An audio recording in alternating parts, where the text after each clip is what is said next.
कभी किसी एक गांव में कमलेश और पुष्पा नाम के पति पत्नी रहा करते थे। उनके पास खुद का घर और खेत न होने के कारण गांव के बाहर एक पेड़ के नीचे वो लोग रहते थे। गांव में जाकर अलग अलग घरों में काम करके किसी तरह पेट पालते थे। इसी तरह कुछ दिन बीत गया। एक दिन कमलेश अपनी पत्नी के साथ काम की तलाश में गांव में जाता है। इस तरह गांव में जाते समय उस गांव के प्रधान फसल काटते दिखाई देते हैं। कमलेश ग्राम प्रधान के पास जाता है और उनसे ऐसा कहता है, जी मुझे बस कुछ काम दिलाकर कुछ चावल दे दीजिए। उसके ऐसा पूछने पर उसे फसल काटने का काम करने को कहते हैं। कमलेश अपनी पत्नी के साथ खेत का काम करने लगता है।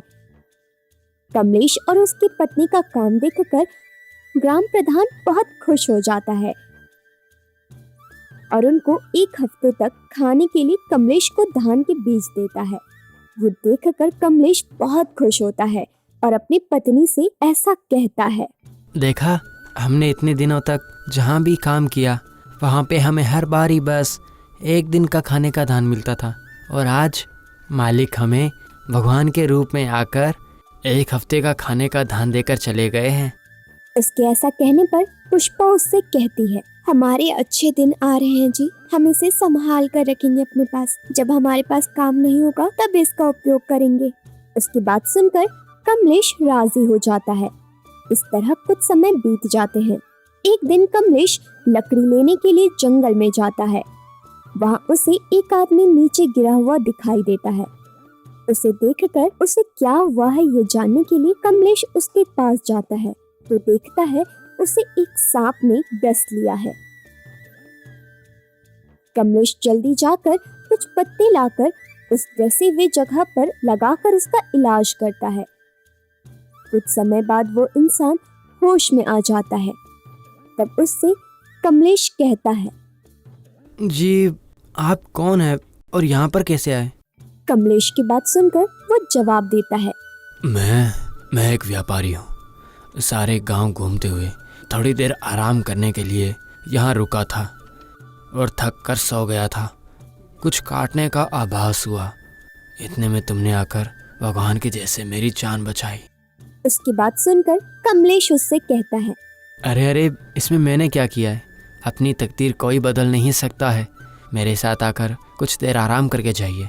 ऐसा कहकर वो उसे लेकर उस पेड़ के पास जाता है जहाँ पर वो लोग रहा करते थे। उनकी गरीबी देखकर वो व्यापारी दंग रह जाता है। कमलेश की पत्नी खाना बनाकर दोनों को देती है। उनका ये प्रेम देखकर वो व्यापारी बहुत खुश हो जाता है और कहता है, मेरे बारे में बिना जाने ही आपने मेरी जान बचाई।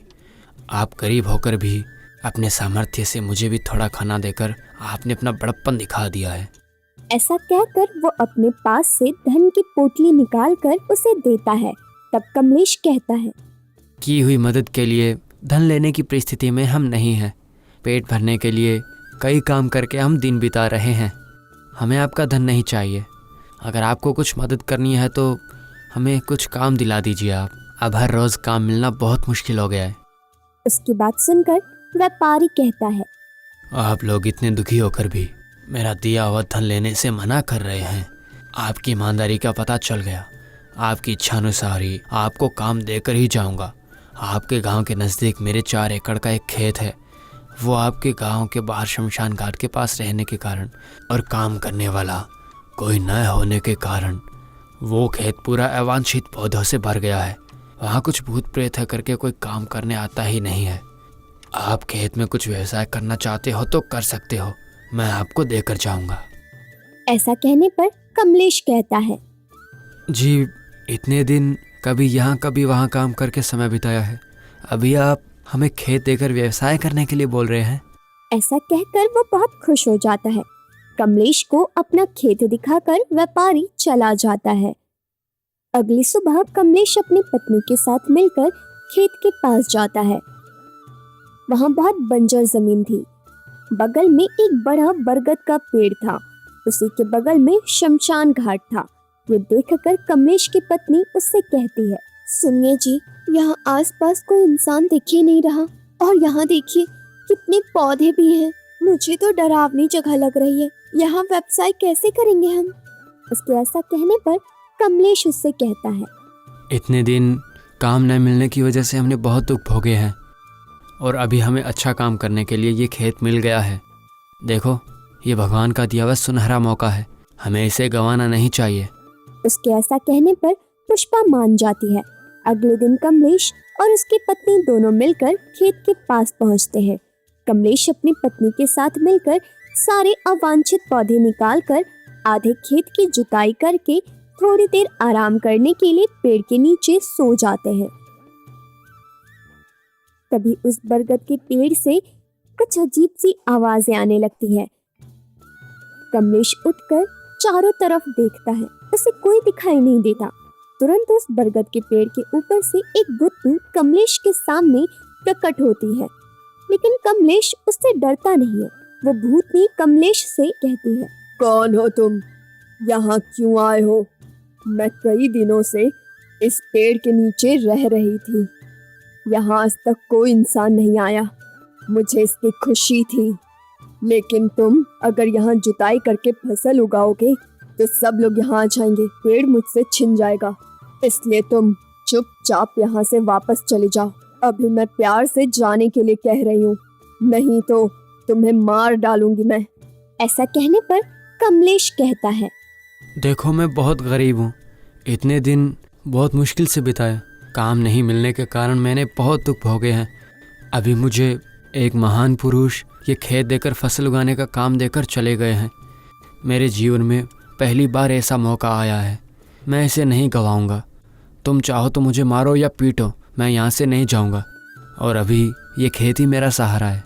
उसकी बात सुनकर भूतनी मन में सोचती है, लगता है ये बहुत ही जिद्दी है, इससे तो कुछ बहाना बनाकर यहाँ से भेजना पड़ेगा।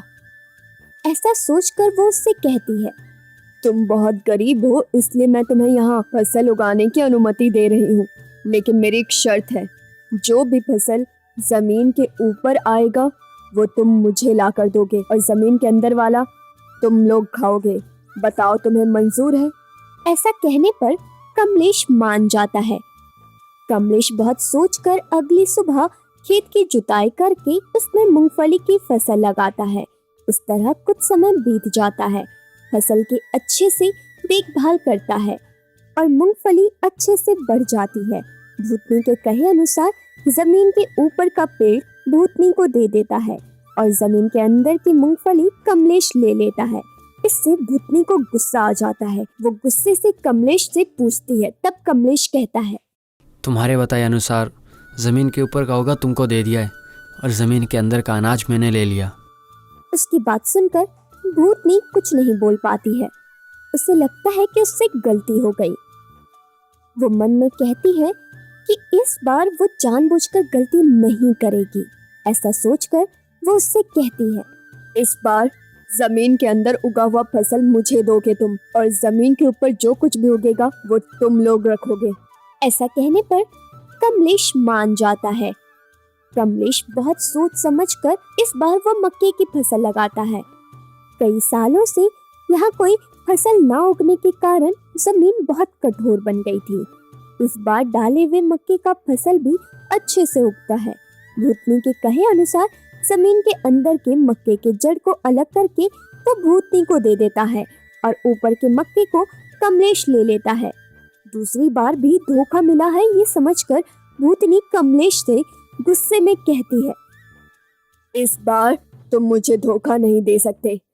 अगली बार जमीन के अंदर का और जमीन के ऊपर का दोनों तुम मुझे ला कर दोगे और जो भी बीच में उगेगा वो तुम लोगे। उसकी बात सुनकर कमलेश राजी हो जाता है। इस बार कमलेश चतुराई से गन्ने का फसल डालता है। इस बार भी फसल काफी अच्छा होता है। फसल काटते समय भूतनी वहां आती है। कमलेश गन्ने के ऊपर के पत्ते और जमीन के अंदर के जड़ निकालकर भूतनी के सामने रख देता है। भूतनी देखते रह जाती है। वो आश्चर्यचकित होकर कमलेश से पूछती है, मैं तुम लोगों को यहाँ से भगाने की कोशिश कर रही थी, लेकिन तुम तो बड़ी चतुराई से और हिम्मत के साथ यहाँ काम करते रहे। तुम्हारी ये अटलता मुझे पसंद आई। अब तुम लोग यहाँ आराम से रहो, मैं परेशान नहीं करूँगी। ऐसा कहकर एक पोटली लाकर उसे देती है और भूतनी गायब हो जाती है। दोस्तों, अपने जीवन के सफ़र में कई कठिनाइयों का सामना करना पड़ता है। वैराग्य से उसका सामना करते हुए आगे बढ़ते जाएंगे। अगर ये कहानी आपको पसंद आई है तो लाइक करें, शेयर करें और सब्सक्राइब करें। धन्यवाद।